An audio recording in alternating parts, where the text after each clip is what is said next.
نحمدہ و نصلی علی رسولہ الکریم۔ ایک سوال کراچی سے ہمارے پاس ہے کہ یہ ابو داؤد شریف میں حدیث موجود ہے کہ نبی پاک علیہ السلام نے فرمایا کہ تم پر میری اور میرے خلفائے راشدین کی سنت لازم ہے، تو اس سے کیا مراد ہے؟ کیا خلفائے راشدین کے افعال بھی حجت ہے؟ تو یاد رکھیں یہ حدیث ابو داؤد شریف میں موجود ہے کہ تم پر میری اور میرے خلفائے راشدین کی سنت لازم ہے، تو اس سے مراد خلفائے راشدین کے اجماعی فیصلے، انفرادی رائے مراد نہیں ہے بلکہ اجماعی فیصلے مراد ہیں۔ اور دوسری بات ہے خلفائے راشدین کے افعال بھی حجت ہے، اگر ایک چیز پر خلفائے راشدین عمل کرتے ہیں اور سنت کو مخالف نہیں ہے تو ان کے افعال بھی حجت ہیں۔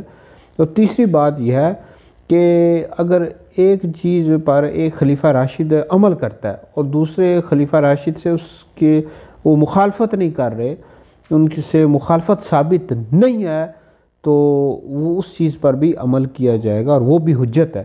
تو لہٰذا یہ ہے کہ